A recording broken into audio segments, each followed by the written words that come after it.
Hello and welcome to the beginning of the mystery vlog. I have decided that there are 4 books that I want to read at some point during this quarter that are all mysteries. They're not really thrillers, they're more like whodunit kind of mysteries that we're solving. And so I decided to read these 4 books. I know that if you saw my video of how I picked them all, then you already knew that I had these on my list, but I'm going to be starting them right now. And I'm starting with The Case of the Missing Marquess. This one is very short. It is only 5 hours on audio, so I don't feel like it'll take me very long. I should have it finished maybe by the next update. I don't know that I'm going to stop and come update halfway through. Maybe I will. I don't know. But this has been made into a TV show that I have not seen. But I've been wanting to get into this series for a little while, so I think this is going to be good. I'm also going to read multiple books from the middle of other series, but this time I'm starting with book 1 of a series, and then I'll be moving on to other books and other series as we go through all the mysteries that I'm trying to read for this quarter.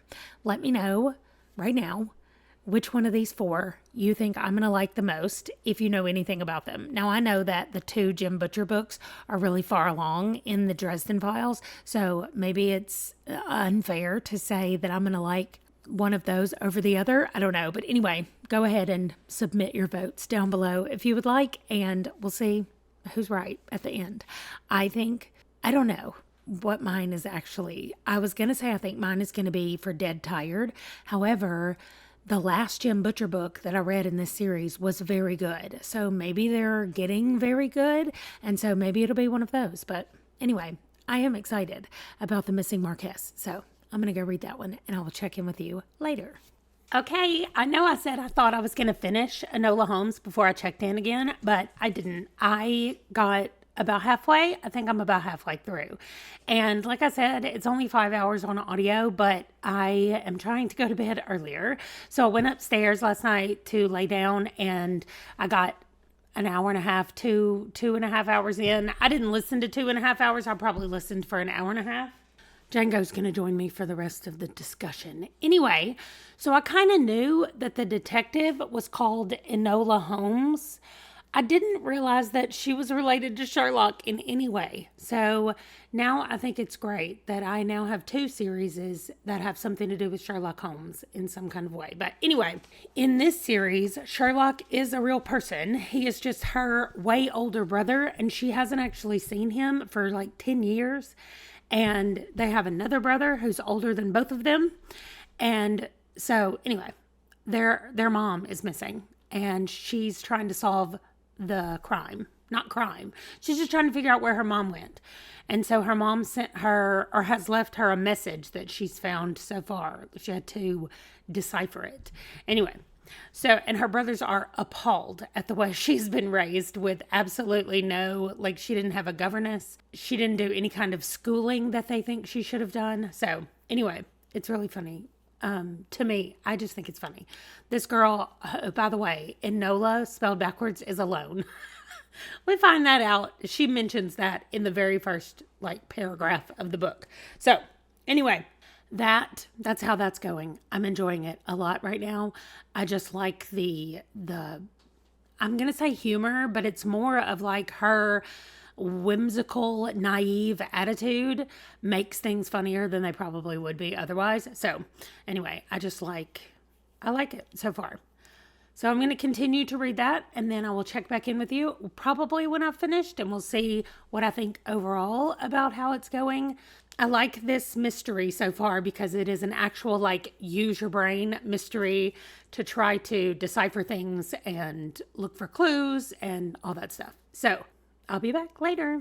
So I finished, I was about to say Enola Holmes, but it's called The Case of the Missing Marquess. And actually on audio, they called him a Marquess. And also, it was not her mom. That was the whole point of it. It was a boy. Like a 12-year-old boy went missing from his house, and none of that even explains what's going on. Her mom is totally missing. But she's decided that her mom left on purpose, and her mom left her these clues and things for her to find around the house. And then I told y'all that her brothers show up and they're like, you are not the lady that you should be. We're going to send you to finishing school and we're going to do all these things. And so Enola Holmes runs away. And that kind of leads into the second half of the book and everything that happens from there. We find the missing little boy. Well, we find out that he's missing, and then Enola semi finds him and semi stumbles upon him, I guess. So as far as the actual like mysteries go, I think that this is really good as far as like cipher things that her mom has left for her. But as far as the mystery of the actual missing Marquess, that was not really a thing that happened. I mean, it didn't take a lot of detective work, I guess, is what I'm saying. It took a tiny bit, but not a lot. So overall, I am giving this book 4 stars. I know, that's what I give all my books. But I'm giving this book 4 stars, and I will be continuing with this series for sure. So, what mystery book am I going to read next? Whichever one is available from my library. I'll check back in when I decide and let you know how it's going. I have chosen to read Dead Tired. This is book 2 in the Expectant Detective series, and I am so excited to get into it. I really liked the first one. I was a little bit confused about all the pregnant ladies and trying to keep everybody straight in my head, but they've had the babies. I've actually started reading it, so I know that the babies are now a year old, and that's where we're kicking off. I will be back in just a little bit to update you at about the halfway point, and then I'll update you at the end. Y'all, I got so caught up in reading I don't even know what it's called, Dead Tired, that I forgot to come check in when I was almost done, or when I was partially through it. So instead, Django says hi, since I forgot to check in with you. Anyway, I loved this book. I liked it better than the first book, and I think it's because in the first book I spent a lot of time trying to figure out who was who and keep everybody straight, and this time I kind of already knew. And like I told you in the last clip, the babies were already a year old, so we got to have a 1-year birthday party in this one.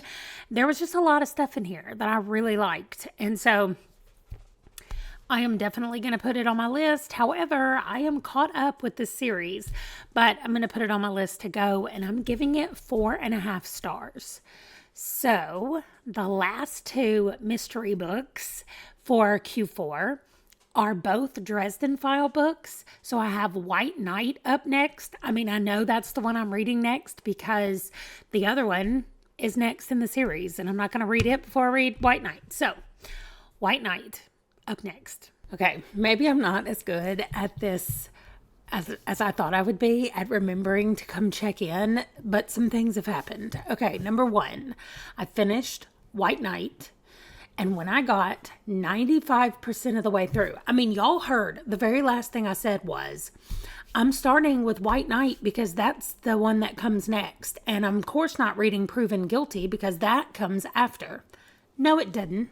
And I was 95% of the way through White Knight when I realized that I had read them out of order. So Proven Guilty is supposed to be first and then White Knight. But I wasn't going to stop. I had like 20 minutes left in the book. Like the whole big action scene was over. We had already established everything that had happened. And the only thing that was weird to me was there was an apprentice type person in this book, and I thought, I don't remember him getting an apprentice, but I was like, okay, maybe that's happened. There was also a flashback at one point, and I thought, is that something that I know about? And then I was like, no, maybe they're just telling what happened in between the last 2 books, and maybe that's where this apprentice came from. Like, there was a few things that I was a little bit confused about. But it doesn't seem that our overall characters, as far as like all his friend side characters, it doesn't feel like those people have changed. So there is that. And I really enjoyed White Knight. Ever since I got to Deadbeat, I think, the one that was just before this, these books have gotten a lot better. And I'm not sure if it's because Harry has grown a little bit or if it's because the author, Jim Butcher, just got better at writing them over the years. I don't know, but I really liked White Knight. And I'm halfway through with Proven Guilty, which is the reason why I said maybe I'm not so good at doing this because I'm almost done with the last mystery book. But let's see, I'm going to give White Knight 4 stars. because, I mean, it was really good. And I even like the fight scenes, which for some of his earlier fight scenes, I feel like I was bogged down in them. And I do still think the reason it didn't get 4.5 stars is because I do still think that there's a whole lot of, oh, we're about to die. Oh, something saves us. Like, every fight scene cannot be like, I'm about to die. Like, I know you're not killing Harry Dresden. So why do you make Harry in the fight scenes feel like he's about to die? Like, are you trying to make me feel like he's about to die? Or are you showing just a part of his character? I don't know. I can't exactly figure that one out. But right now, if we're just talking sheer enjoyment, I'm going to put Dead Tired and The Missing Marquess in front of the Dresden books right now. But as far as which one of those is in the lead, I'm not sure yet. I'm going to finish Proven Guilty, and then I'll come back and talk about it. Maybe I'll see what I missed and fill in some gaps. And then I'll wrap it all up with a final rating of the 4 books. But I like doing it this way where I have mystery books together. I do think that the Dresden Files are maybe more magically mysterious, so they probably need to be in a different, like, fantasy or a different category other than these other kind of mysteries, because it's hard to compare the two with each other. But anyway, that's what I'm doing in this one because that's what I've decided to do, and so we will just go on from there. But I'll be back when I finish Proven Guilty, and then hopefully things won't get as crazy going forward in other things. Okay, let's talk about these 4 books. This is the order that I should have read them in, but whoops, because I did not know what I was doing, I actually read them in this order, which is very annoying, and I am real mad at myself because Proven Guilty actually comes before White Knight in the series, but oh well, this is the way I read them. So, I already discussed this earlier when I was talking about the other books, but these 2 books right here at the beginning, The Case of the Missing Marquess and Dead Tired, are both like a different kind of mystery from the Dresden Files and the Jim Butcher ones. So I think going forward, I'm not going to pair these kinds of mysteries together. I think I like, especially if I'm comparing books and being like, this one is better than this one, I really want them to be close to the same kind of genre and not just like a mystery. So I think that like the Jim Butcher Dresden Files are closer to like the Sookie Stackhouse kind of books, or just anything that is more fantasy than it is mystery. So I should have just put it somewhere else. Anyway, I really liked these 2 books, Proven Guilty and White Knight, and it was not too much of a spoiler having read White Knight. Like, I knew that there were characters in his life that I didn't think were in his life before, and all that happened in Proven Guilty was I found out why they were in his life or how they got there, but it didn't really ruin anything as far as the story goes, so that's okay. I'm still putting the 2 Jim Butchers as being tied. Maybe if I had read them in the correct order, I might have a preference one over the other, but I don't want to ding either one of them because I kind of knew what was happening in Proven Guilty, or I knew what the outcome would be because of White Knight, and also I couldn't fully understand White Knight because of Proven Guilty. So anyway, I did give them both 4 stars, but they're going to be tied right now, and I think The Case of the Missing Marquess is going to be above that, and then above them all is going to be Dead Tired. So this is how I'm going to end up with the rating. Dead Tired was so good. I liked it better than the first one. Definitely 4.5 stars. Really good. The Missing Marquess was, if I'm going to be technical, maybe like 4.25. Really close to 4.5. I really liked our character Enola Holmes. I am very excited to keep going in that series and read more. And then I already talked about the Butchers, the Dresden Files, and what I think about those and how I messed myself up with them, but that is okay. These are series, and only one of them is the beginning of a series. So I did okay with working on some of my series and not just starting new ones all the time, which is what I like to do. So these are the mystery books for this quarter. That doesn't mean that there aren't any more mystery books at all, but they maybe fall into a different genre as well and not just straight mystery. So let me know down below what's the last mystery book you read that you really liked. I mean, if you read one and you didn't like it, you can tell me about it as well. I'm just looking for more ideas to put on my TBR. Thanks for watching, and I will see you in my next video. Bye.